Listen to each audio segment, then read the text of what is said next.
Alhamdulillah Rabbil Alamin. Nabi nasta'in ala umri dunia din.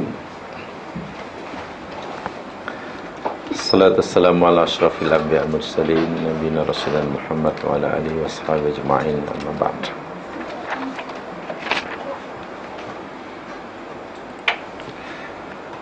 Kita teruskan siri pengajian kita Talbis Iblis.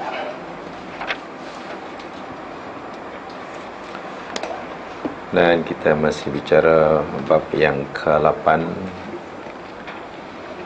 Talbisul Iblis alal ibad wal ibadah. Talbis iblis terhadap orang yang beribadah dan amalan ibadah.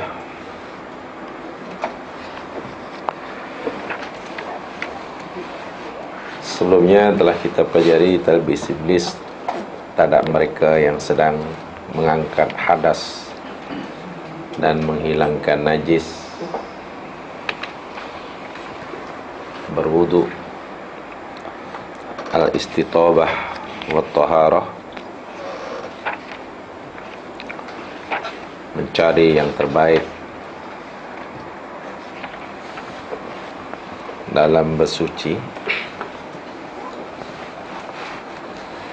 Berikut yakni talbis iblis terhadap ahli ibadah dalam urusan solat. Muka surat 179.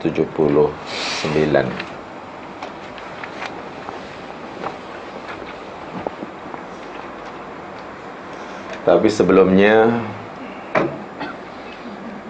dalam buku asalnya disebutkan, tapi dalam terjemahan tidak ada. Dalam terjemahan ini tidak ada, tapi dalam buku aslinya disebutkan, yakni talbis iblis fil adhani, tipu daya iblis dalam azan terhadap orang yang hendak melaungkan azan.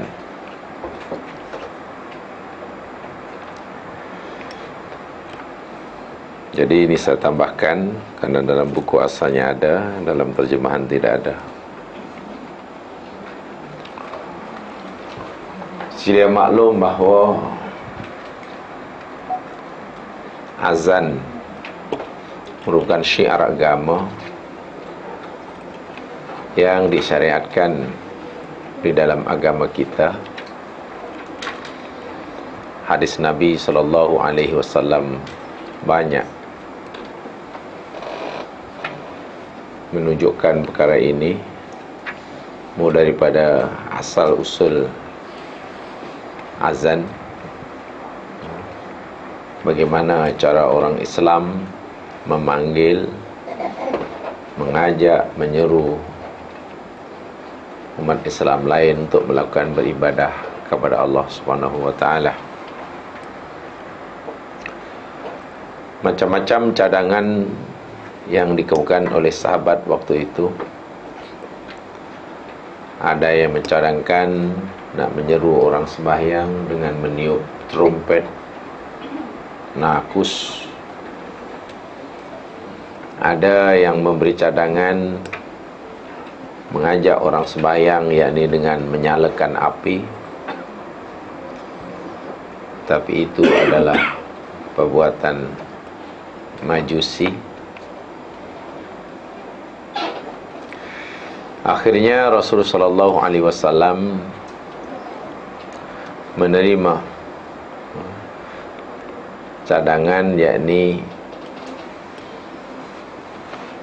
dengan melaungkan azan. Ini berdasarkan pada hadis Nabi SAW. Banyak sekali hadisnya, yakni mimpi salah seorang sahabat, Abdullah bin Zaid bin Abdul Rabbih, tawfa bi wa ana na'im rajulun faqal, semasa aku tidur aku bermimpi ada seseorang datang menemui aku lalu berkata, katakan oleh kamu Allahu Akbar, Allahu Akbar, hinggalah akhir asyhadu an la ilaha illallah, hayyalah shalah, falah, dan seterusnya. Falamma asbahtu ataitu Rasul sallallahu alaihi wasallam, maka apabila bangun pagi hari, aku pun segera menemui Nabi sallallahu alaihi wasallam dan menceritakan mimpiku itu. Nabi bersabda, innaha la ru'ya haqqun, sesungguhnya mimpimu malam tadi itu adalah mimpi yang benar. Yakni apa yang dimimpikan, ada seorang yang mengajar azan dalam mimpinya, Nabi kata mimpimu itu adalah mimpi yang benar. Kemudian Nabi suruh supaya apa yang dimimpikan itu diajarkan kepada Bilal bin Rabah, yang seterusnya Bilal menjadi muadzin resmi baginda Nabi sallallahu alaihi wasallam. Tidak dinafi bahwa azan adalah, saya kata tadi, syiar Islam. Syiar, ia ada sejarah sendiri bagaimana ia disyariatkan oleh Allah Subhanahu wa ta'ala. Kerana ia syiar Islam, maka tidak harus dalam azan ini berlaku perkara-perkara yang bukan daripada syarak. Karena azan adalah ibadah, maka tidak boleh berlebih dan tidak boleh berkurang daripada apa yang ditetapkan oleh syarak. Kita hanya disuruh buat sesuai dengan tunjuk ajar dan contoh daripada Rasulullah sallallahu alaihi wasallam sahaja.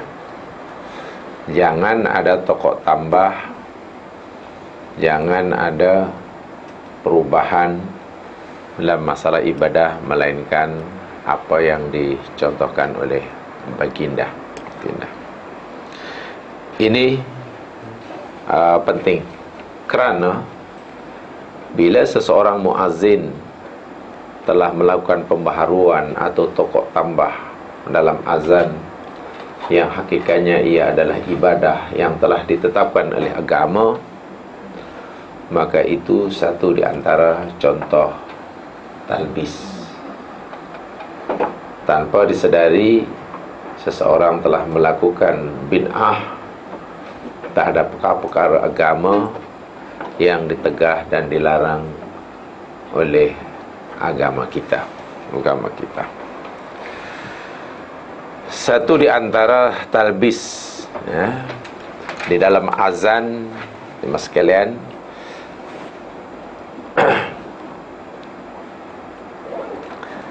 saya ingin bacakan sebagiannya dahulu. Hal yajuzu taghanni bil adzan, adakah boleh azan ini dilagu-lagukan?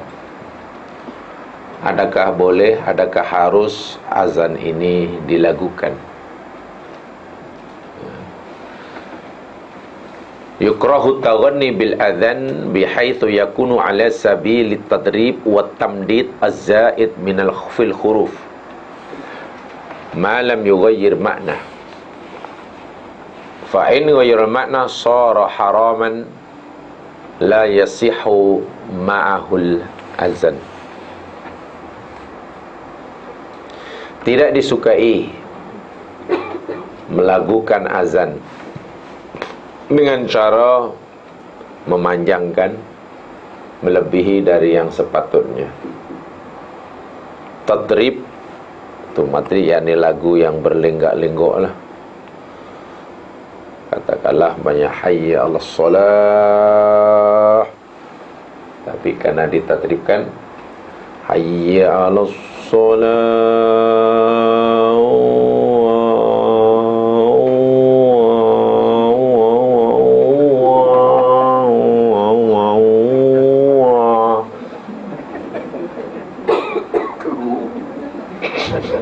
contohlah Pak Abu. Hayya 'alal falah.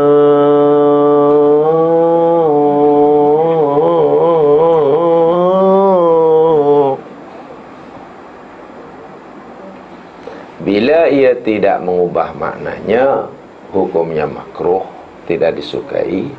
Bila ia mengubah makna menjadi berubah, hukumnya haram, dan azan itu tidak sah. Inilah yang sering berlaku setengah kita, ya, dipanjangkan hingga melebihi daripada yang sepatutnya. At-tamdid az-zaid fil khurufi, memanjangkan kalimat-kalimat azan melebihi daripada mad yang dibenarkan. Mad ni yang paling panjang mad apa ya? Mad panjang lah. Mad yang panjang mad apa? Okey, ya. Mad apa dia mah? Mad alif sukun. Mad alif sukun, mad lazim mutsaqal kalimi, kan. Itu paling panjang lah, 6 harakat. Kan? Waladdallin,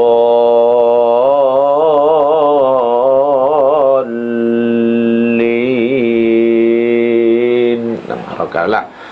Yang dal mazim mathil kalmi lin. Atau umpamanya afatuhajjunni,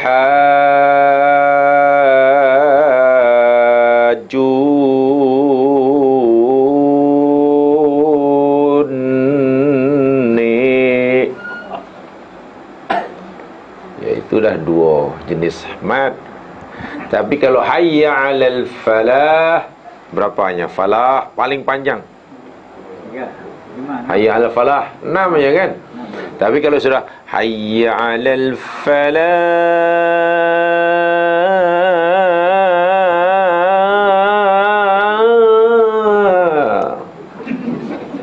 berapa tu? 12. Itu mat apa tak tahulah. Sebenarnya tidak boleh. Bila berpanjang, mad dilebihkan, apatah lagi bila ia mengubah maknanya, ghayyara makna, taghyirul makna, hukumnya dah jatuh haram dan azannya tidak sah. Ruya Ibnu Abi Syaibah anna mu'adzinan adzana fatarraba fi adhanihi. Diriwayatkan daripada Ibnu Abi Syaibah, ada seorang muadzin, dia melaungkan azan, lalu azannya dilagukan yang melenggang-lenggok itulah. Faqala lahu Umar bin Abdul Aziz, ini pada zaman pemerintahan Khalifah Adil Umar bin Abdul Aziz. Dikata apa? Adzana adzanan samhan fa ila fatazalna. Adzin adzanan samhan wa ila fatazalna. Wahai saudara muazin, laungkan azan itu dengan azan yang samhan. Samhan itu maknanya azan yang biasa, penuh tasamuh, jangan terlalu panjang, jangan terlalu dilinggak-linggokkan. Kalau tidak, kalau awak masih azan seperti itu, fa'tazalna, kami akan mengasingkan diri, mana kami akan tinggalkan kamu lah. Kami tidak mau lagi melantik kamu, mengambil kamu sebagai muadzin. Dalam bahasa mudahnya, kami akan pecat kamu. Lain kali azan jangan meleret-leret. Azan samhan, azanan samhan, bersaja, sederhana, jangan meleret-leret, jangan panjang-panjang, jangan tatrib, jangan lingun. Jika tidak, fa'tazalna, bahasa mudah, kami pecat kamu. So, maknanya Umar bin Abdul Aziz sendiri pun tidak menyukai. Adhanun samhun ay min ghairi tatribin wala lahnin. Tanpa lahan itu tadi itulah. kesalahan-kesalahan pengucapan, memanjangkan yang tidak sepatutnya, tidak ada tadrib, yang tadi berlagu hingga melingkar-lingkar. Itu boleh lihat untuk dalam kitab Al-Maghrib Bilwatil Fiqhi li Abil Makarim Al-Hanafi. Imam Malik sendiri, kana Malik yakrahu tadrib fil adhan karahiyatan syadidatan. Imam Malik bin Anas rahimahullah pun beliau sangat-sangat membenci, sangat-sangat tidak menyukai azan yang apa tadi? Itu tadilah yang kadang-kadang dah tak tahulah apa makhrajnya. Boleh.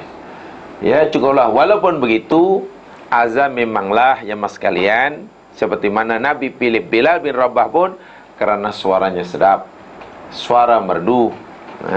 Itu keutamaan. Keutamaannya yakni azan itu orang yang suaranya merdu. Itu keutamaan. Bila jamaah merasalah tak punya suara yang merdu, dia tak payah jadi muazzin. Tak payah jadi muazzin. Ada satu kisah, ada satu kisah. Orang ini suaranya tak begitu sedap, jadi dia nak sangat melaungkan azan. Kata jamaah yang lain, jangan, awak punya suara tidak sedap, jangan paksa dia. Tak, sana azan juga dengan kuat lagi. Dan ini dilakukan, azan dilakukan di sebuah masjid yang berada di tempat yang majoriti bukan Islam. Jadi Islam hanya minoriti, sementara pemerintahnya kan negeri yakni orang Kristian. Kata jamaah, jangan. Pertama, suara kamu tidak kuat, tidak cantik, tidak sedap, tidak merdu. Yang keduanya, nanti bila kamu laungkan begitu kuat dan meleret-leret, pasti akan mengganggu orang yang ada di sekeliling masjid. Apatah lagi kita ini berada di tengah-tengah majoriti Kristian. Tapi orang tu degil juga, nak azan juga. Nak azan.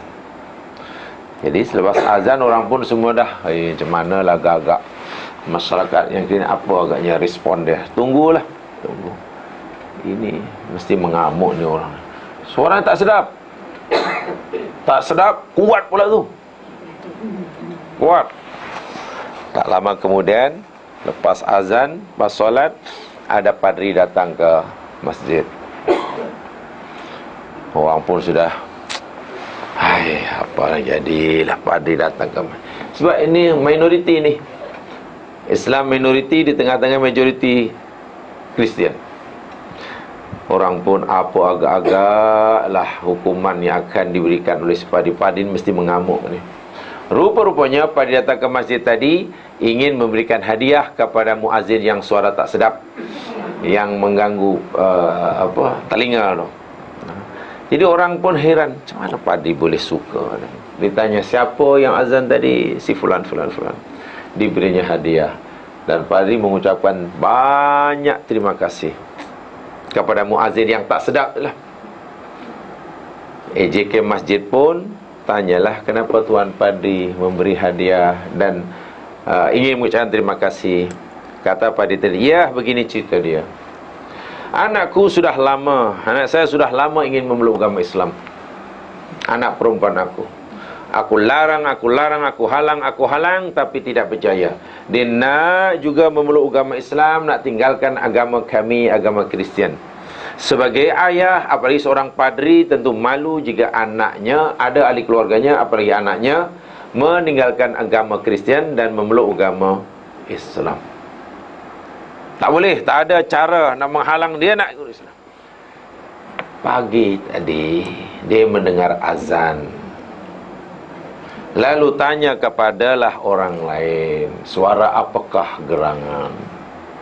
Dijawab, oh itu suara orang Islam memanggil orang lain untuk menyembah Allah, menyembah Tuhan. Kata anak perempuan, betulkah orang Islam mengajak orang lain menyembah Allah dengan suara seperti itu? Iya, begitulah cara orang Islam. Kalaulah macam itulah orang Islam panggil dan seru orang lain menyembah Allah, aku batalkan niatku memeluk agama Islam.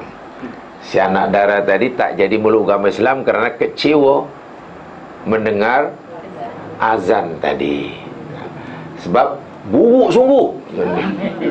Buruk sungguh. Itu yang padri terima kasih tu. Yang padri terima kasih. Sebenarnya ada mesej yang dah disampaikan melalui kisah itu jemaah sekalian. Mesej yang disampaikan yakni Islam ni cantik. Azan itu agama. Azan itu agama, perintah agama. Cantik, ada alasan, ada dasarnya, ada dalilnya. Tetapi bila kita sampaikan dengan cara yang tak menarik, akhirnya orang malah menolak Islam. Azannya itu disuruh, tapi kerana azannya mungkin pun tak boleh juga kan. Ada orang azan tak ada belagu pun tak boleh. Allahu Akbar, Allahu Akbar, Allahu Akbar, hayya 'alas salah, hayya salah. Macam orang dalam peti ais pun tak boleh juga. Ya, yang bersajalah, tidak dibenarkan. Jadi daripada kisah itu dan saking kisah itu sebenarnya hanya nak memberikan pengajaran, sebab tak tahu di negeri mana ia berlaku. Islam cantik, azan itu disyariatkan dan tujuannya menyeru orang supaya menyembah Allah, betul. Tapi jika azan itu tak cantik, didengar oleh orang bukan Islam, ya, akhirnya Islam yang cantik tak nampaklah kecantikannya, tak nampaklah keindahannya, dan seterusnya dan seterusnya. Jadi maksudnya suara mesti merdu, itu betul. Suara mesti lantang, itu betul. Tetapi tadrib dan lahan adalah tidak dibenarkan. Lahan yakni itulah belagu hingga mengubah makna. Az-zaid fit tamdid, menambah-nambah, memanjangkan mat yang tidak semestinya, maka ia juga tidak dibenarkan. Qala al-Imam Asy-Syafi'i rahimahullah fil berkatalah Imam Asy-Syafi'i rahimahullah dalam kitabnya Al-Um, kitab beliau yang paling dianggap paling hebat, Al-Um, uhibbu tartil al-adhan wa tabayyunuhu bi ghairi tamtit wa la taghanni fil kalami wa la ajalah. Ini kata Imam Syafi'i sendiri. Aku sukalah azan ini dibaca, dilakukan dengan tartil. Tartil, sempurna penyebutannya. Wa tabayyunuhu bi ghairi tamtid wa la taghanni fil kalam. Dan janganlah terlalu dipanjang, dileret-leretkan, bahasa saya, meleret-leretlah, mendayu-dayu, wala taghni, dan jangan dilagukan, wala ajalah, dan jangan tergesa-gesa.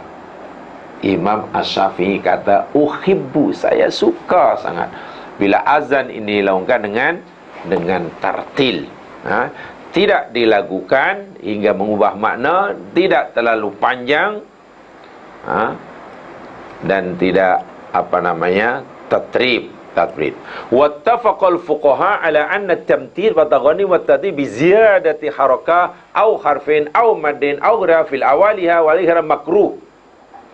Ulama telah sekata bahwasanya memanjangkan, melagu-lagukan dengan menambah harakat, nambah huruf, mungkin nambah mad yang bukan pada tempatnya, di awal ke di akhirnya, di tengah ke, ada suatu yang tidak disukai, makruh, limunafatil khusyu'i wal waqar, karena akan hilangnya khusyuk dan waqar, khusyuk dan waqar. Itu dari segi caranya. Jangan ditamtidkan, jangan ditadribkan, jangan ditagonikan, jangan ditagonikan. Paling tidaklah ulama sekata yakni akrahu. Akrah mungkin bahasa mudahnya tak suka. Tapi akrah sebenarnya maksudnya benci. Suatu yang dibenci. Suatu yang dibenci. Tidak harus dilakukan. Tidak harus dilakukan. Talbis yang kedua, sebab kadang-kadang kan, bahkan azan pun tengok kan, azan kadang ada pertandingan kan. Ada pertandingan azan. Dan siapa yang dapat juara biasanya yang suaranya pendek atau yang panjang? Napeh panjang, napeh panjang. Biar napeh panjang lah. Yang kalau dah napeh dah hingga setengah atau 1 minit, itu juara. Hayya 'alas salat.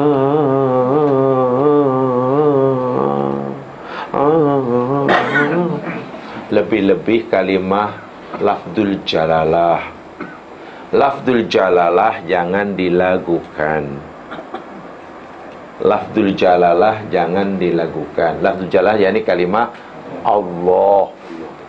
Allahu akbar. Allah, jangan Allah.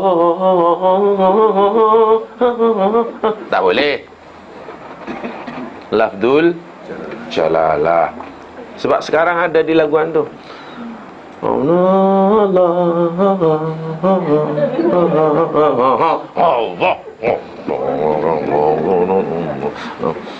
Ini boleh.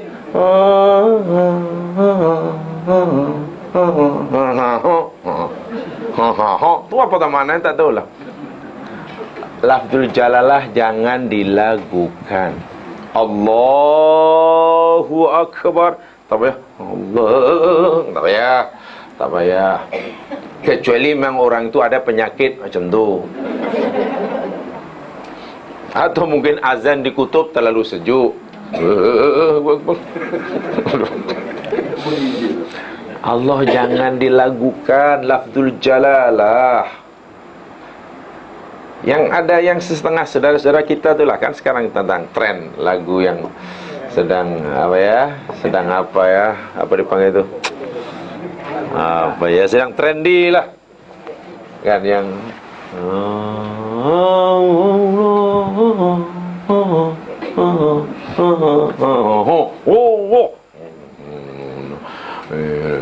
cik mana no cik mana no cik mana no. Janganlah yang Allah tu janganlah di gitu kan. Nak baca Allah pun ada vibration ni. Vibrate. Tak payah. Kalau maktab boleh katalah. Maktabun meja kan. Maktab.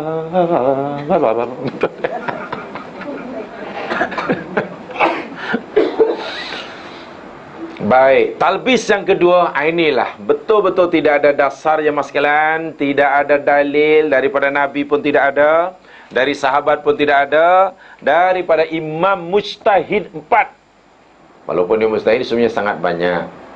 Tapi 4 ni kerana yang 4 ini fatwanya dibukukan. Jadi kerana dibukukan, ya adalah yang merujuknya sehingga lebih terkenal namanya berbanding yang lain. Itu maklum. Abu Hanifah, Malik, Imam Syafi'i, Imam Ahmad bin Hanbal, mujtahid semua sangat banyak.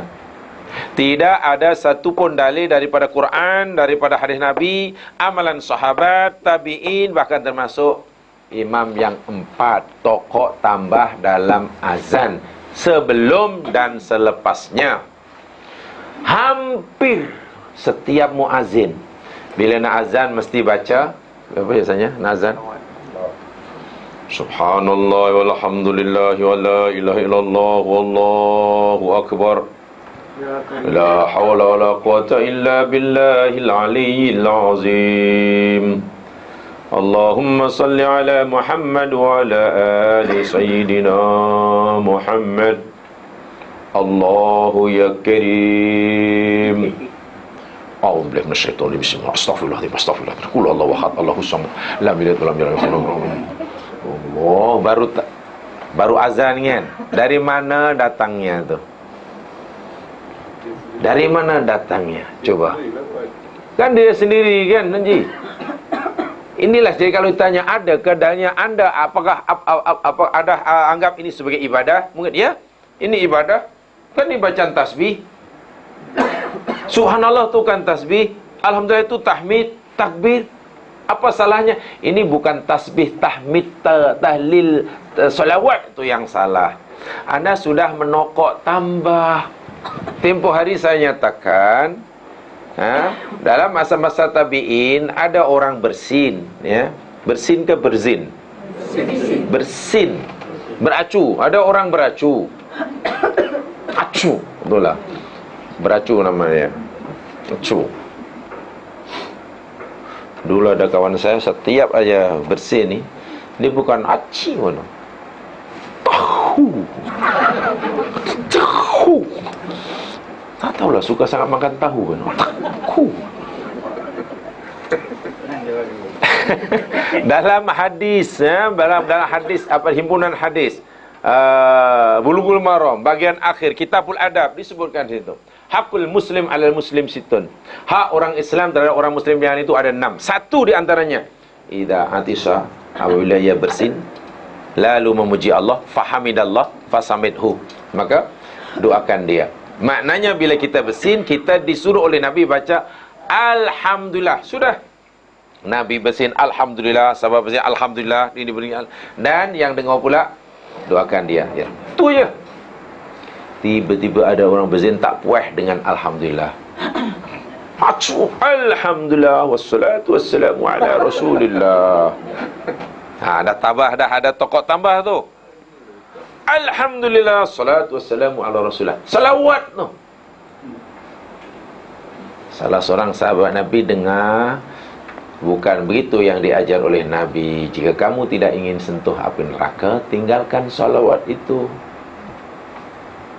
Jika sahabat tegur orang tadi supaya tinggalkan solat, bukan sahabat tadi anti selawat, kan? Yang sahabat tak suka ni, yakni inilah kecenderungan orang tadi yang suka coba kalau dibiarkan, tak ada orang prihatin.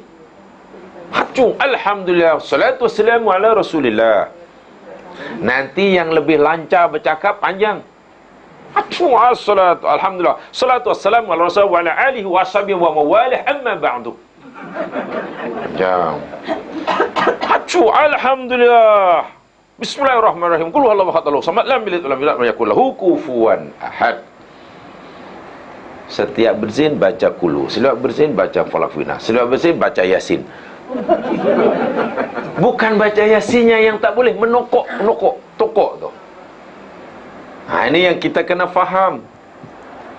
Sebab bila dah ditokokkan ada tokok tambahnya masing-masing, tidak ada contoh daripada Rasul, tidak ada contoh daripada sahabat, paling tidak, atau mungkinlah pendapat daripada imam mujtahid minimum, ya, ia dianggap sebagai satu bid'ah. Ini talbis yang sangat ketara. Orang dia melakukan suatu perbuatan yang sebetulnya salah, tapi dia tidak menyadari yang ianya salah. Tak boleh. Tak boleh. Kalau menambah selawat sebelum bersin, itu pun ditegur oleh sahabat. Apa tali kita yang pasal dah sehingga nanti bila ada orang azan, katalah tak membaca subhanallah sebelumnya, orang pun apalah orang tu terus azan, ya, tak ada baca-baca. Ini kadang bismillah, astaghfirullahaladzim, astaghfirullah alladzi la ilaha illa huwal hayyul qayyum wa atubu ilaihi, a'udzu billahi minasyaitonir rajim. Subhanallahi walhamdulillahi wa la ilaha illallah wallahu akbar, la haula wala quwwata illa billah. Nah, seolah ada bagian daripada azan. Inilah talbis. Memang tak nampak talbisnya, kerana yang dibaca benda yang elok. Ingat, benda yang elok tidak semestinya menjadi elok jika kita tak letakkan pada tempat yang sepatutnya. Baik, baca inna lillahi wa inna ilaihi raji'un, elok kata elok? Elok. Tapi kalau anda membacanya ketika i'tidal, malah berdosa. I'tidal sepatutnya Sami'allahu liman hamidah Rabbana tiba-tiba orang sami Allah tu, inna lillahi wa inna ilaihi raji'un. Tak boleh.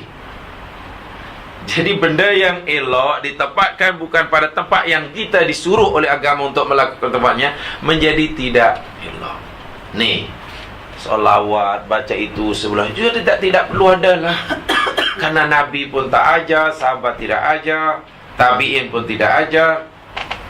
Bila kita tanya mungkin, dari mana awak lakukan? Yalah orang lain buat. Siapa yang buat? Tu. Kita tanya yang itu. Dari mana Tuhan? Yalah kami buatkan. Karena yang tu. Kami bukan tu gitu ya. Tak tahu dari sumbernya. Jangan-jangan nanti saya tanya, kalau dibiarkan, mungkin bukan itu yang dibaca sebelum azan. Kena baca surah Baqarah dulu. Coba kalau orang sebelum azan orang membaca, katalah membaca wadduha, agak-agak ada orang menegur ke tidak?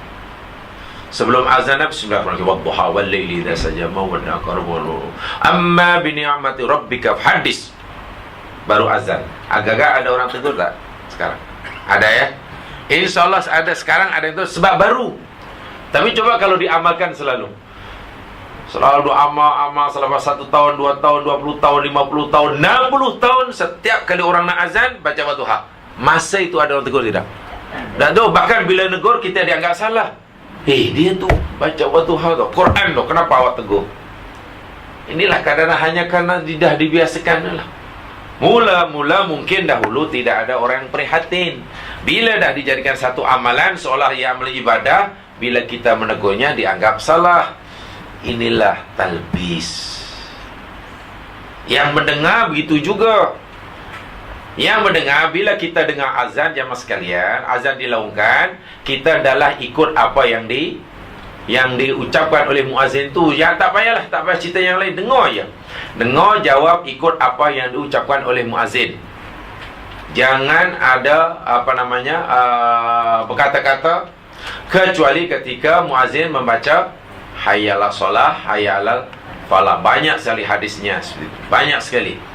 Siapa yang baca ini kemudian hujungnya min qabi qala la ilallah min qabi dakhala jannah, masuk surga. Dalam hadis yang lain pula, selepas orang azan, kita jawab, ikuti apa yang dibaca, apa yang diucapkan. Kecuali hayya 'alas shalah, kita kata la haula wala quwata illa billah. Lepas itu kita baca salawat. Selepas itu kita baca raditu billahi rabba bil islami dina wa bi muhammadin nabiyya wa rasula. Lepas itu kita baca wasilah, Allahumma rabba hadi da'wati tamah salatil qamah, hinggalah akhirnya subhanallah. Dalam satu matan Sarah An-Nawawi Sahih Muslim, ghufira lahu dambu, dosanya diampun. Dalam matan yang lain, wajabat lahu syafaati, orang itu nanti berhak mendapat syafaatku. Sudah tak ada ini, bukan dah ada setengah orang bila muazzin baca asyhadu an la ilaha illallah ke hayya 'alas shalah, yang suruh hembus apa? Ibu jari ya? Apa? Ibu jari ya? Lepas itu apa tujuannya? Ya baca salawat ke baca apa guru? Dia kata supaya ialah bulan depan dah tak pakai spek lah, saya mata terang. Tak ada perintah itu, tidak ada.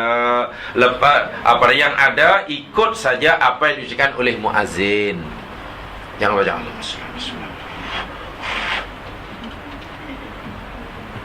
Tak tahu dari mana asal usulnya.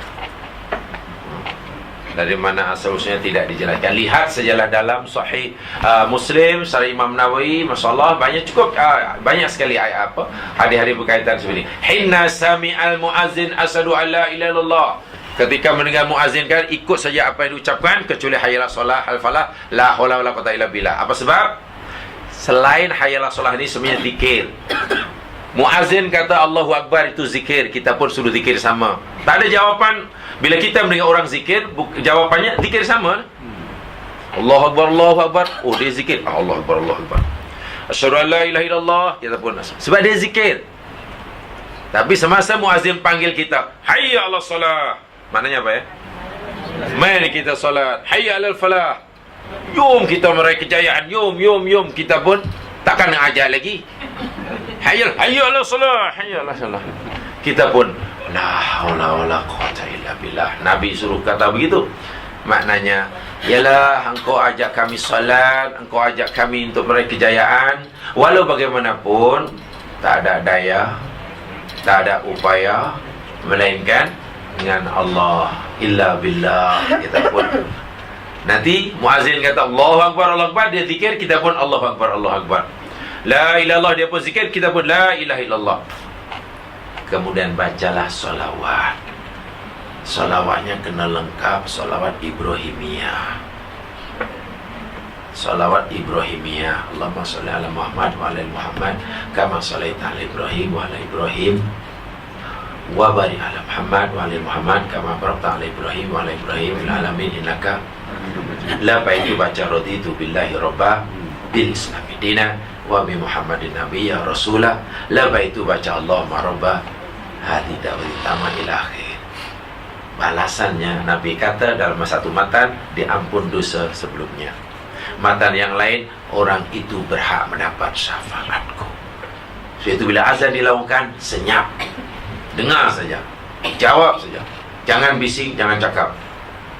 Lepas azan, doa seperti yang tadi. Doanya betul-betul sambil, ya, berhentilah. Kalau sedang berdiri, ya berdiri, tak sambil jalan. Tapi kadang-kadang tidak diamalkan, belum semua mengamalkannya.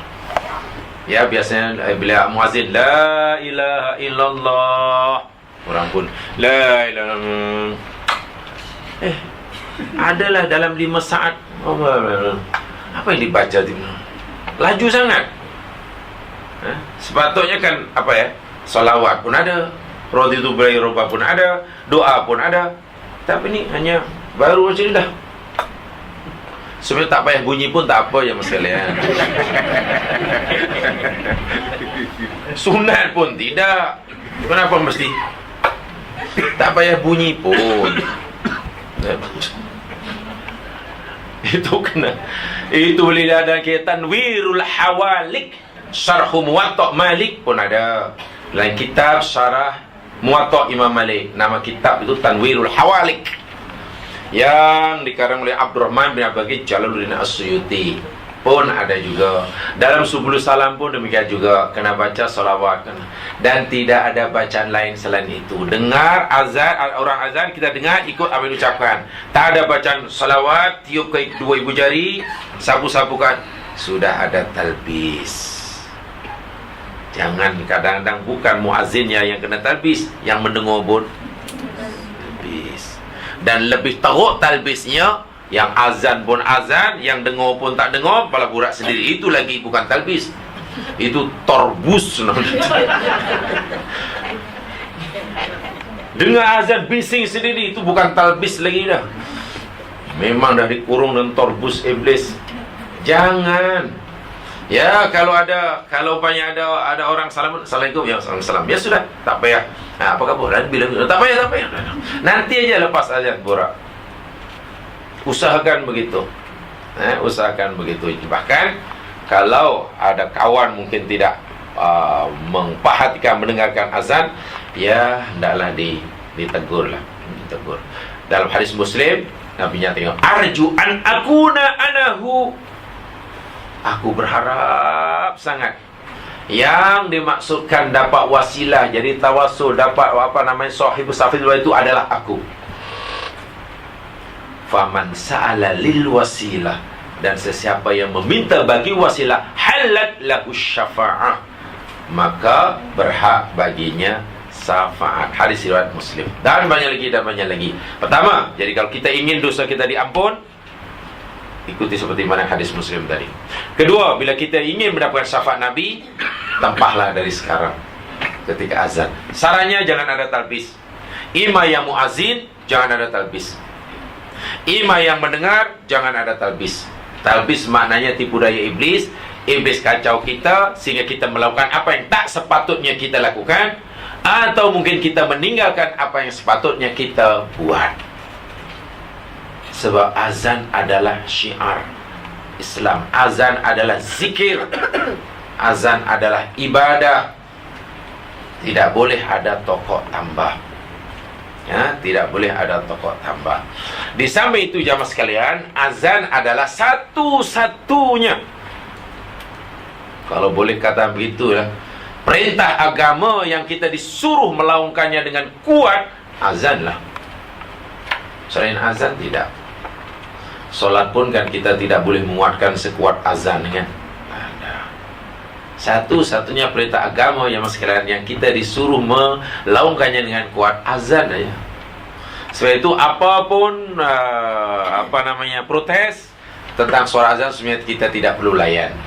Selain azan, bila ada orang tak puas hati merasa terganggu karena suara terlalu kuat, mengganggu orang yang ada di sekeliling masjid umpamanya atau surau, apalagi mereka ini sedang sakit, muslim ke tak muslim, kita wajib layan aduan mereka selain azan. Kalau mereka komplain tentang azan, azan boleh tak jangan kuat-kuat, jangan pakai speaker umpamanya, ya jangan layan, sebab azan lama lagi kuat lagi bagus. Selain azan, contoh ceramah, tazkirah, apa lagi? Baca Quran. Apa lagi? Zikir.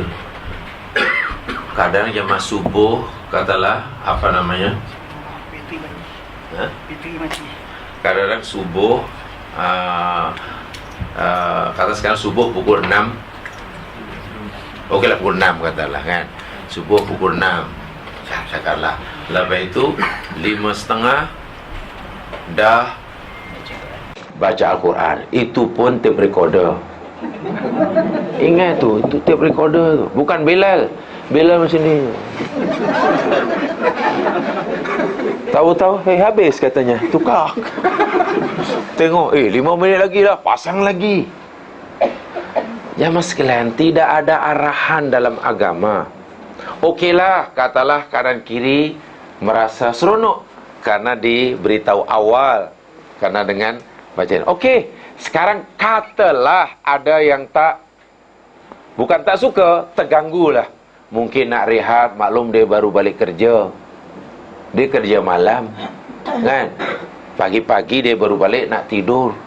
Atau mungkin ada bayi yang nak tidur, atau mungkin ada orang yang sakit nak rehat, atau banyaklah. Lebih itu kita kuatkan umpamanya bacaan Quran melalui tape recorder tadi yang tak pun disuruh oleh agama. Kita mesti layan. Pertama, dia tidak disuruh.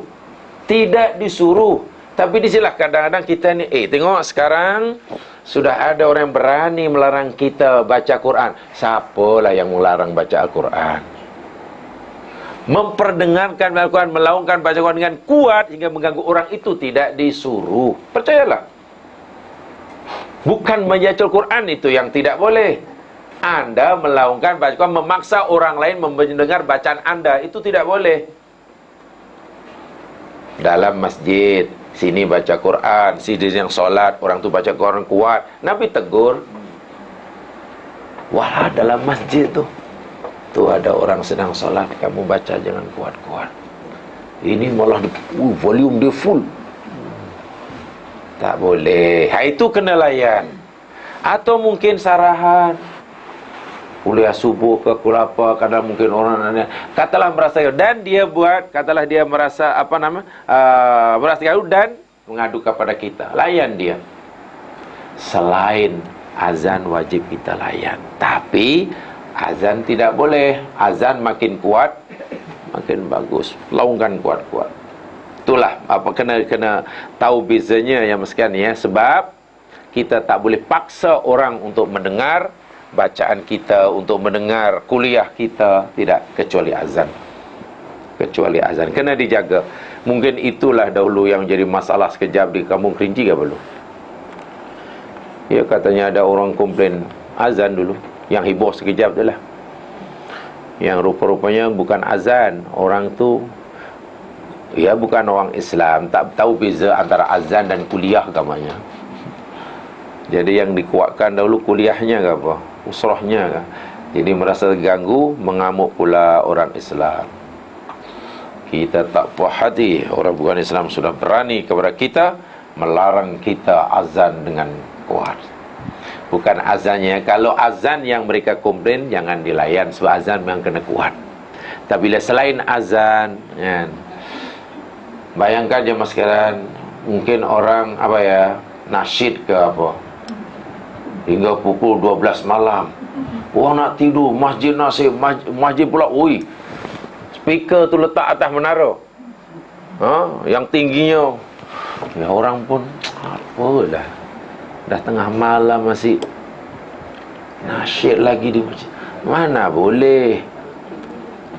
Tak boleh, itu tak boleh. Mengganggunya tak boleh, bukan nasyidnya itu, bukan baca Quran yang tak boleh. Tengah malam tiba-tiba baca Al-Quran, kuat pula tu. Orang nak tidur tidak dibenarkan. Tengok ya, di dalam sebuah berkaitan dengan talbis ini begini. Qad ra'ayna, ini kata Ibnu Jauzi yang melarang, Ibnu Faraj yang melarang, yang mengarang buku ni lah. Qad ra'ayna man yakumu billaili katsiran ala ma'dhanah. Sering di tempat kami ni, tempat beliau tinggal lah waktu itu, yakni kami sering kali melihat ada orang yang bangun malam hari. Tak apa, itu disuruh ulama qiyamul lail. Kata walal ma'dana faya'idu wa yakur. Tapi setelah malam itu bukan saja qiyamul lail saja, dia memberi nasihat, dia memberi tazkirah, dia syarahan. Wa minhum may yaqra'u surah misal Quran. Bangun tengah malam itu dia baca Al-Quran. Bisuara dengan sautin murtafi, dengan suara yang kuat, dengan suara yang kuat, sautin murtafi, suara yang tinggi.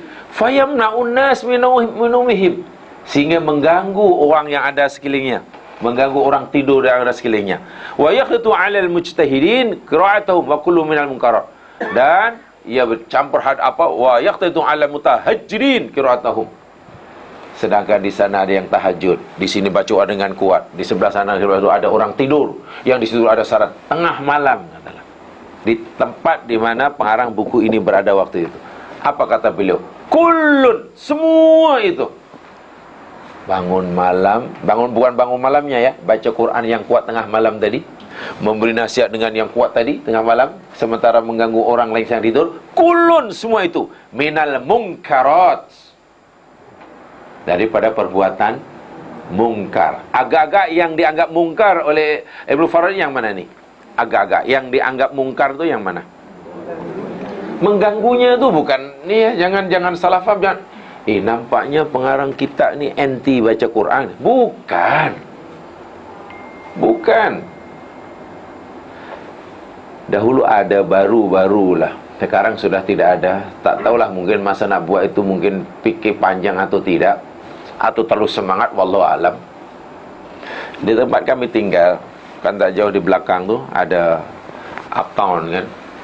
Uptown yang dipindah ke situ, di Kota Damansara. Dulu di mana? Masa utama bu ya. Yang sekarang dah utama dia jadi apa tu? Jadi uptown jugalah.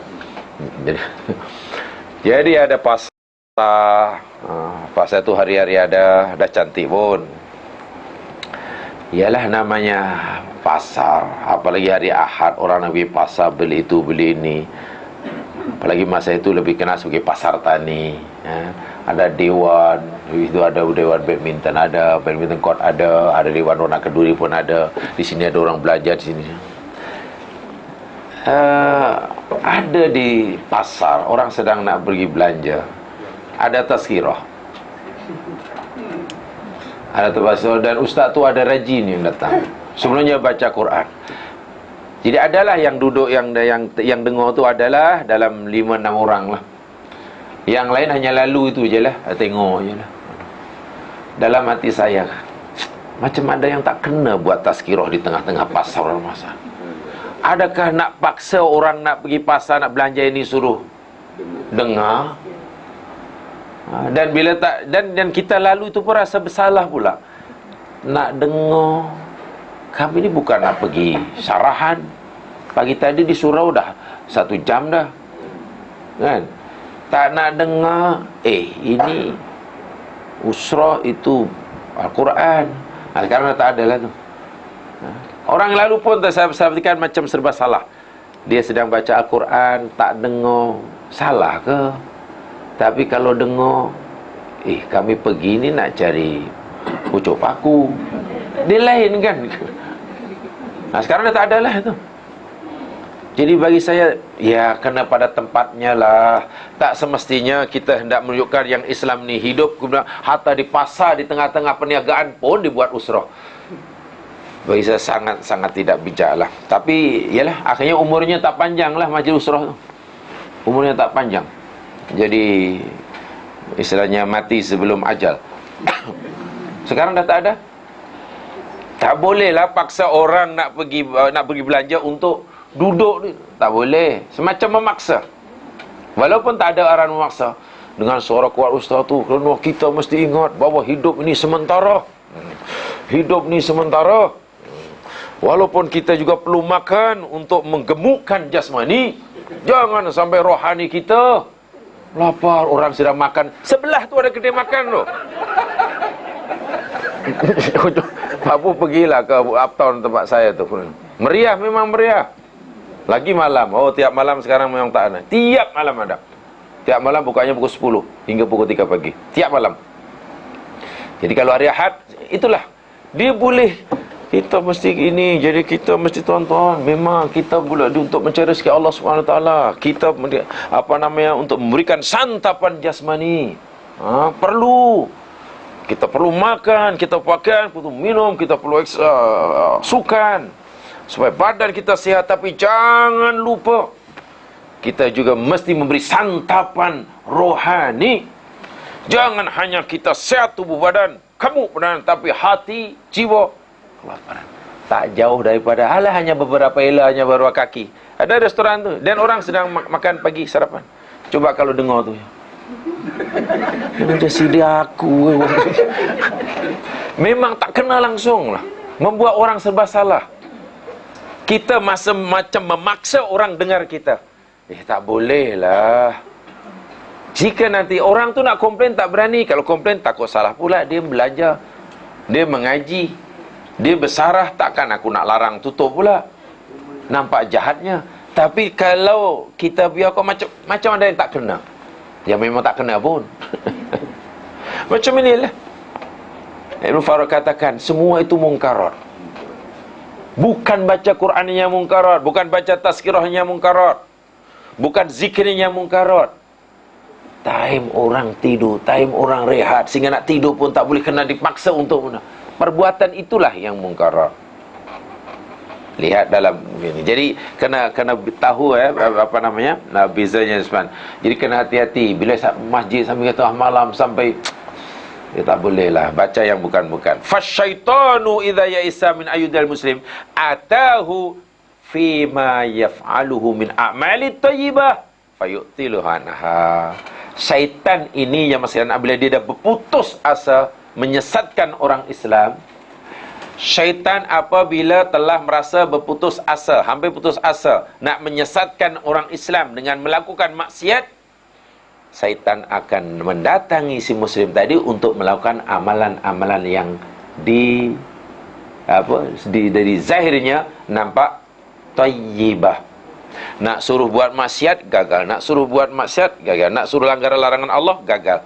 Jadi bagaimana?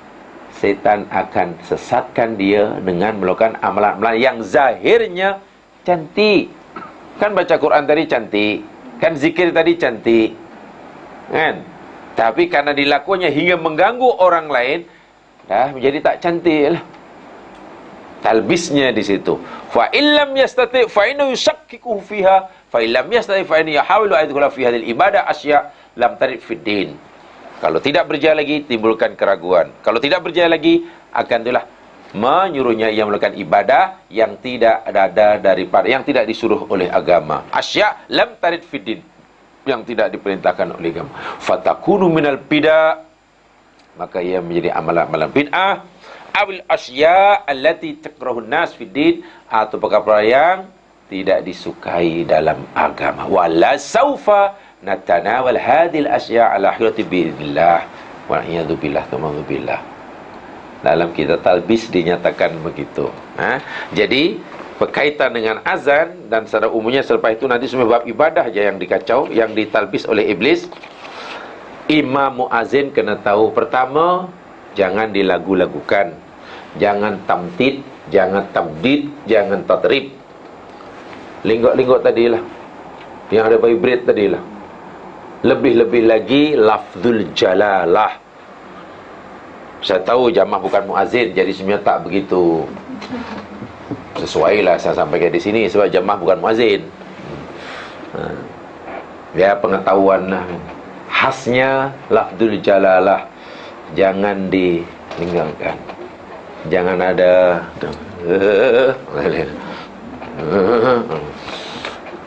macam orang azin dalam peti sejuk. Jangan terlalu panjang melebihi daripada harakat yang dibenarkan, sehingga mungkin mengubah makna dan maksudnya. Bila berubah maknanya, lari daripada maksud sebenarnya, hukumnya dah haram. Hukumnya dah jatuh haram.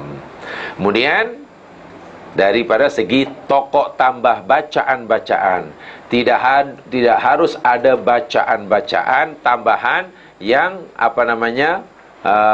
bagi muazzin, melainkan apa yang dicontohkan oleh Rasul sallallahu alaihi wasallam.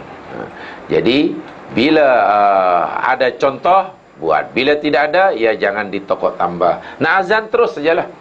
Tak ada bacaan salawat di sana, tidak ada bacaan tasbih di situ, tidak ada apa lagi ya, tahmid. Terus saja laungkan azan itu sebagaimana yang diperintahkannya. Demikian juga bagi yang mendengar. Bagi yang mendengar, jadi pun demikian juga, tidak ada perintah, tidak boleh melakukan melainkan apa yang diperintahkan, yang disuruh, yakni dengar saja, ikuti apa yang diucapkan, kemudian baca salawat selepasnya, baca raditu billahi robba tadi, dan kemudian baca doa. Tidak lebih daripada itu. Tidak ada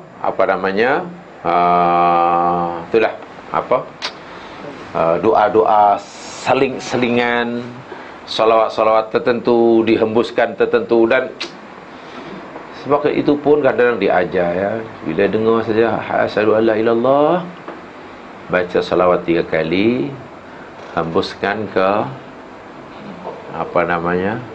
ibu jari. Lepas itu ibu jari itu sapu kan ke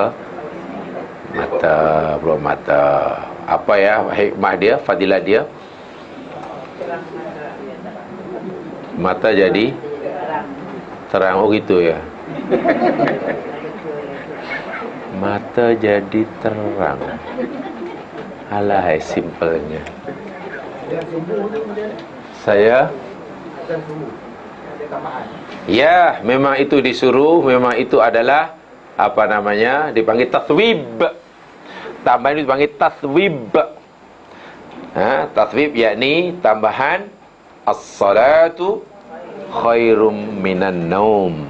Hanya di sini ada dua pendapat ya mas sekalian. Yang pertamanya bila ditambahkan itu.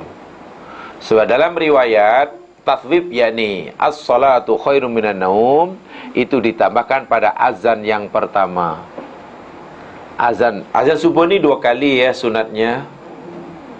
Azan pertama yakni azan sebelum masuk waktu, yang biasanya dilakukan oleh Abdullah bin Ummi Maktum.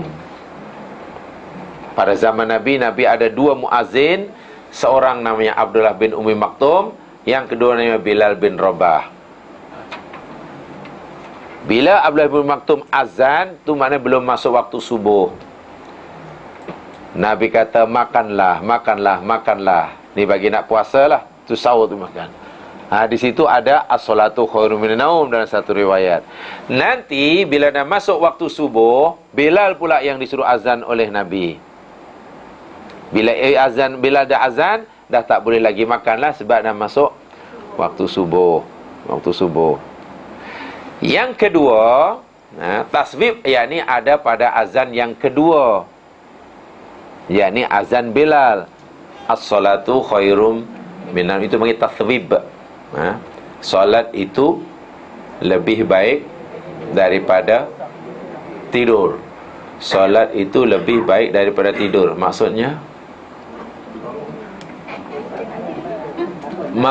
tidur tu baik ke tak baik? Statement yang menyatakan solat itu lebih baik daripada tidur, itu tidur baik ke tak baik? Baik. Hanya saya solat lebih baik. Sekarang bagaimana jika orang tu tidur dan tak solat? Solat tidur baik ke tak baik? Baik. Hanya solat lebih. Bagaimana jika orang tidur tak solat? Tak baik atau kurang baik? Ayatnya kata, ayat statementnya kata solat lebih baik. Bukan solat baik, tidur tak baik. Bukan macam tu. Macam mana tu agaknya tu? Tidur baik, solat masa itu lebih baik daripada tidur. Oh, solat tidur baik, solat masa itu lebih baik. Kalau lebih baik maknanya kalau tak solat pun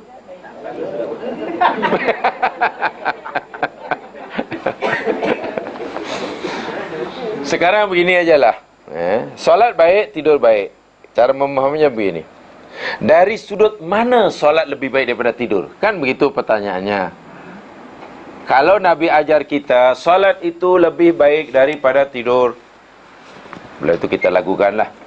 Solat itu lebih baik daripada tidur.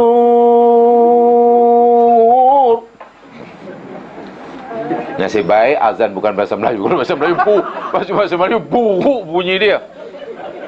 Salat itu lebih baik daripada tidur.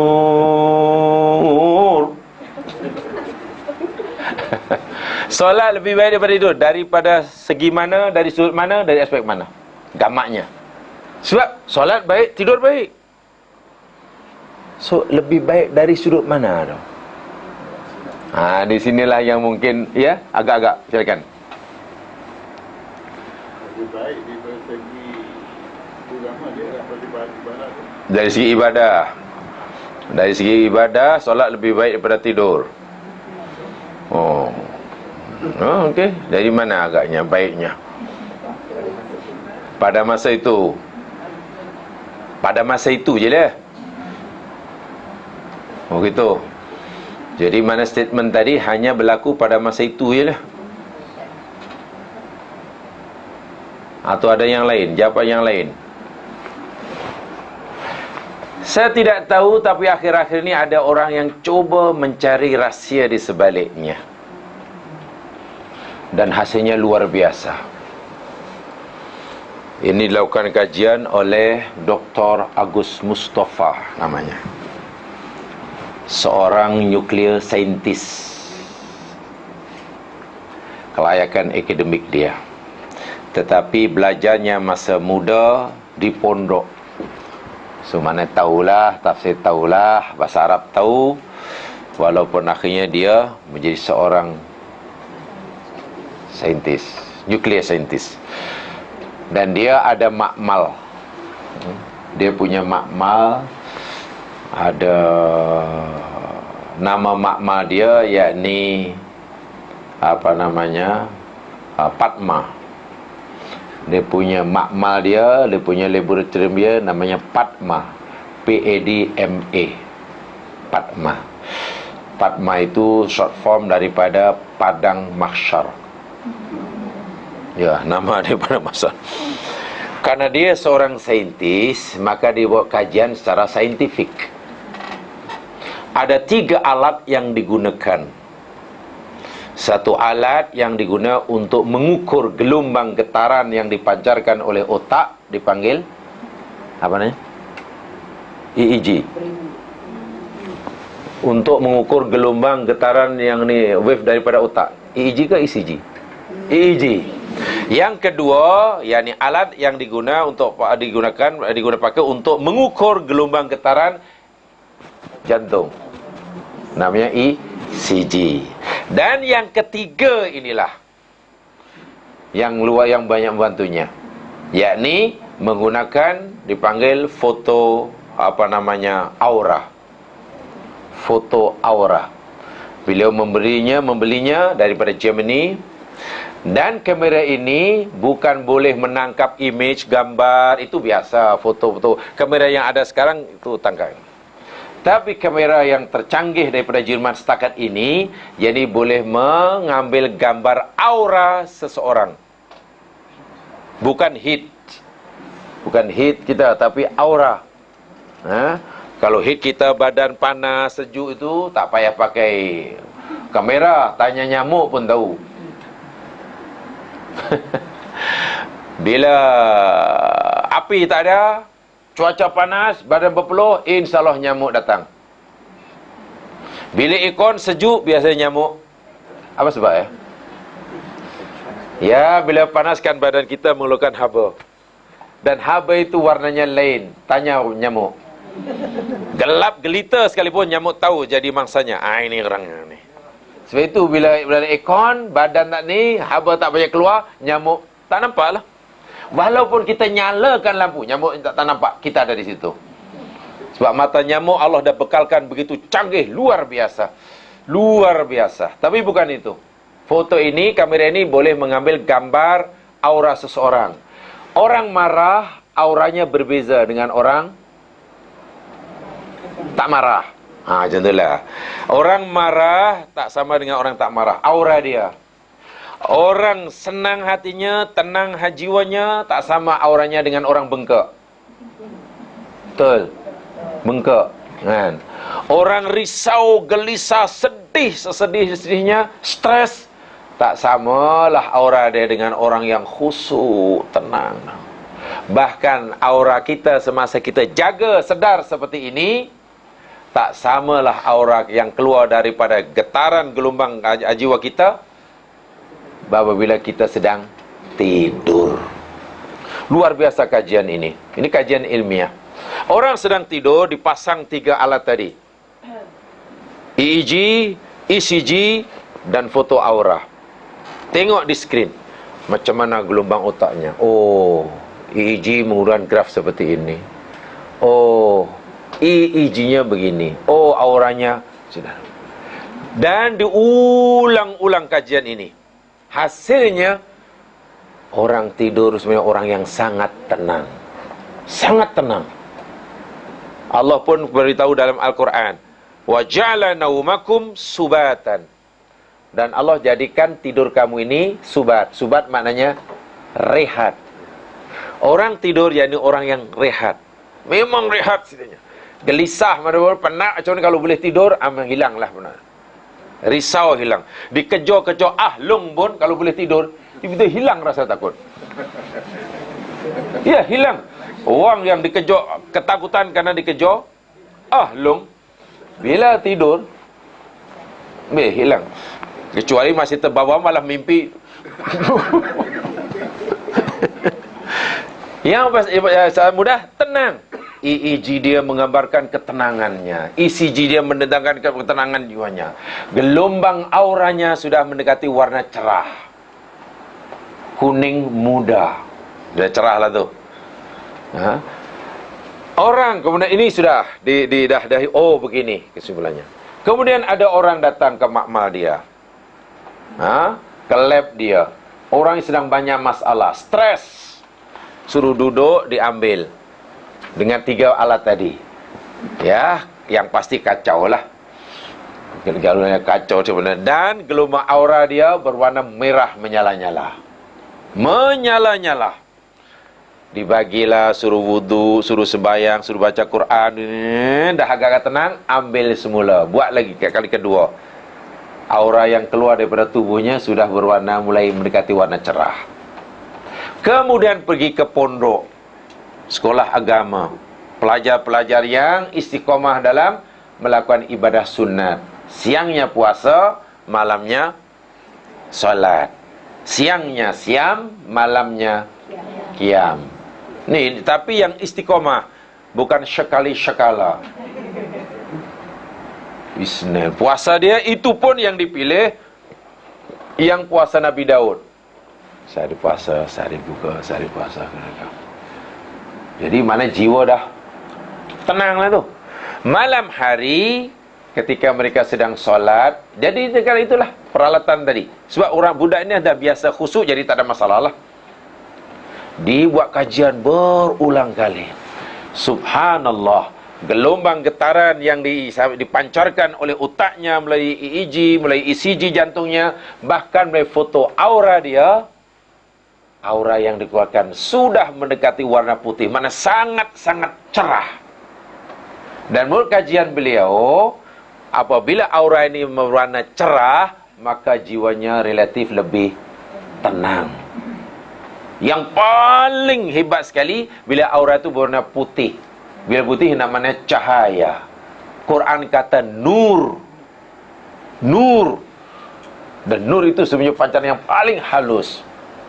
Kesimpulan beliau, oh rupa-rupanya orang yang khusyuk dalam solat, atau solat yang khusyuk-khusyuknya, jiwanya jauh lebih tenang, fizikalnya jauh lebih rileks berbanding ketenangan yang dirasai oleh orang yang sedang tidur. Anda tidur, Anda rehat, tapi kerehatan Anda belum cukup rehat bila dibandingkan dengan orang yang khusyuk dalam solat. Dari maklumat ini cukup mengagumkan. Ini mungkin salah satu daripada rahsia solat lebih baik dari tidur. Satu di antara, wallahu a'lam, mungkin ada yang lain lagi, mungkin nanti ada saintis yang buat kajian lebih daripada itu. Sebab selama ini kita memahaminya sangat sederhana. Solat lebih baik daripada tidur, maknanya sekarang ni awak kena solat, jangan tidur. Walah, Nabi tak kata solat baik, tidur tak baik. Lebih baik. Bila lebih baik, mana tidur pun baik lah. Pertanyaannya, dari sudut mana, dari aspek mana solat lebih baik daripada tidur? Rupanya daripada segi kerehatan, ketenangan jiwa. Orang yang sudah biasa solat dengan khusyuk, sekhusyuk-khusyuknya, jiwanya sangat tenang. Aura yang dipancarkan daripada gelombang hatinya sudah mendekati warna putih. Sementara orang tidur pun aura yang keluar tidak secerah itu. Wah, tidur rehat yang sebenarnya. Orang marah, orang bengkak, orang ada masalah, orang stres, memang auranya menyala-nyala macam raya Cina. Menyala-nyala. Betul. Raya Cina ke apa yang menyala-nyala? Ya, minggu depan kan, kita tengok kan menyala-nyala. Selepas orang ini, karena dia orang muslim, seorang perempuan, dulu saya ada CD dia, tak tahu sekali dah tukar-tukar buku tu di ni, dan saya punya rak buku ni dimakan aneh-aneh, dah hilang CD tu. Saya cari tak jumpa. Saya ada CD dia dulu.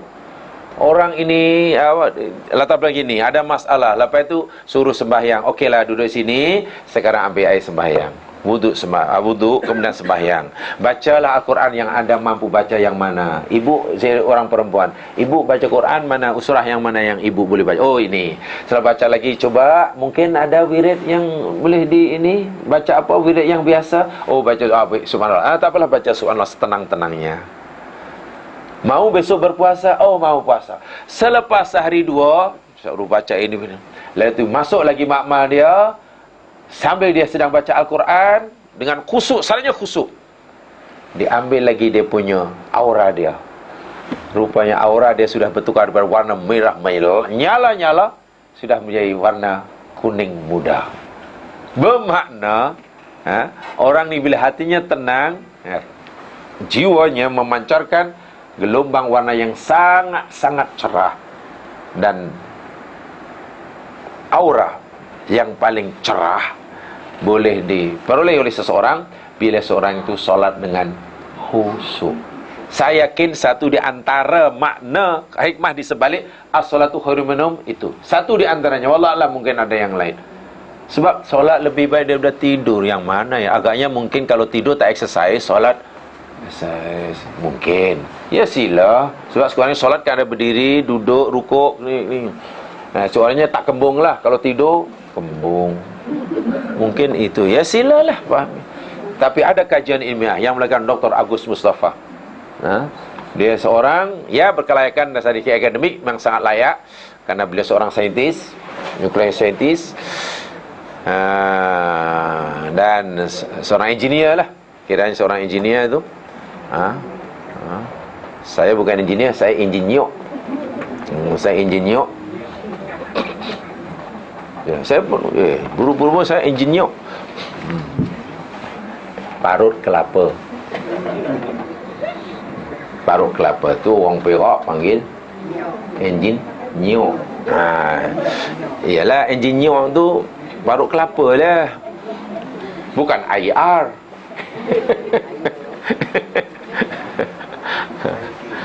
Yang itu apa namanya, memang ada tambah waktu subuh. Dan memang cantiklah waktu subuh kan biasanya orang tidur.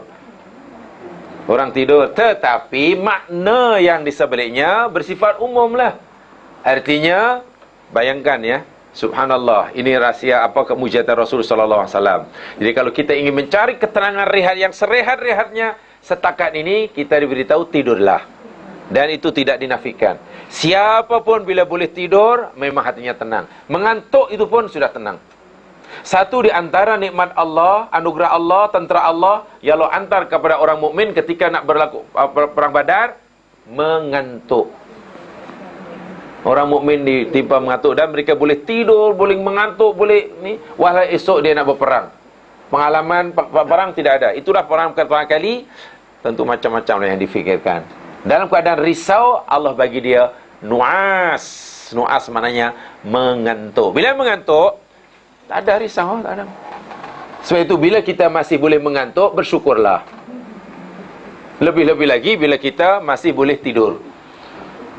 Kalau tidur pun tak boleh, mengantuk pun tak boleh. Sebab itu bila upanya dalam kelas ada kawan mengantuk, jangan dengki. Biarkan dia, Allah sedang bagi dia nikmat. Jangan dengki, biarkan. Ya, tak kisah. Tidak ada larangan, tak ada larangan. Betul. Tak, dia diberi nikmat, kenapa kita dengki? Kemudian dia tidur, sila. Tidak salah. Hanya Saya akan tanya sikit ni tentang Tafwid. ya. Tafwid Abdullah Maktum dan Hilal. Hilal pun dia Tafwid dia. Maksudnya? Dia ada buat Tafwid. Masa dia azan. Oh tidak. Tidak ada. Pendek-pendek saja. Yang ni Tafwid Abdullah Maktum ni. Itu azan. Ya, Azan. Kalau iqamah, dalam pada zaman Nabi, azan subuh ini ada 2 kali. Satu azan sebelum masuk waktu. Jadi sebagai tanda yang mereka yang orang Islam waktu itu bila nak puasa masih boleh makan minum. Yang disuruh oleh Nabi azan ialah Abdullah bin Ummi Maktum yang buta tu. dia ada Tafwid dia. Tathwib. Ada satu riwayat di situ ada tathwib. Riwayat yang lain sebenarnya itu yang lebih kuat. Jadi as-salatu khairum minan naumnya sebenarnya yang pertama. Tetapi ianya hanya sunat. Sekarang dalam pengamalannya termasuk di Arab Saudi, azan yang kedua. Tidak menjadi masalah. Tathwibnya dalam azan yang kedua. Tidak jadi masalah. Sebab itu sunat hukumnya. Sunat hukumnya. Dan Bilal ditugaskan Nabi untuk azan, melakukan azan yang kedua sebagai tanda beritahu bahawa waktu subuh telah macam tu lah. Sebab zaman dahulu mana ada jam ya. Dan ini yang bagi saya sangat mengagumkan lah. Jam tidak ada, tapi dia tahu, oh ini masih boleh makan sahur, oh ini dah tak boleh sahur. Macam mana cara dia nak mengetahui? Wah, jam tak ada. Ini sekarang jam tak ada pun terlebih sahurnya. Ada jam. Dinding tu, itu jam, situ jam, dapur. Terlajaklah katanya. Dulu jam tak ada, hanya berpandukan apa kayak Bilal ni. Masya Allah. Di padang pasir di Madinah. Yalah mungkin keluar dari rumah dah lapang lah. Tapi macam mana boleh dapat mengecam ya? Oh, ini belum terbit fajar. Oh, ini dah masuk waktu subuh. Oh, bukan sekali dua. Itu maknanya tak tahulah, sangat hebat lah. Itu yang saya sekarang jam macam-macam jam. Jam tangan, jam dinding, jam meja, jam kerusi, jam luncing, jam sonyap, jam bunyi alam tu pelik-pelik. Wah pun ada. Ting tong pun ada. Kan alam bunyi dia macam-macam kan. Ada macam bomba, weh. Itu pun terlajak. Itu pun sembahyang subuh terlajak. Aduh. Tak tahulah. Ya. Talbisnya kuat. Itu bukan talbis lagi, memang dah. Tahulah. Dulu ada rancangan apa bunyinya macam bis-bis tu, yang gambar tuyul tu. Alah, rancangan TV, rancangan kanak-kanak. Teletabis. Hah, apa dia? Jangan-jangan memang talbis tu. Pelakon dia macam tuyul kan, kanak-kanak yang buat. Saya ingat itu anak-anak masih kecil tu, bila tengok itu semua gitu, tak nak pergi.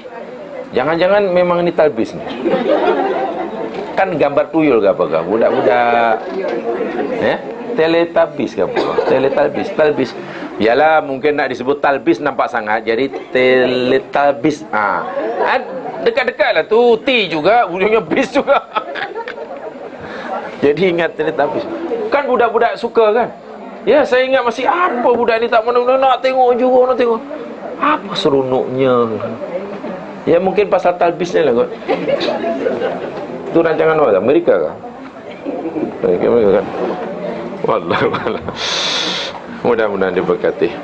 Subhanakallahumma wa bihamdika.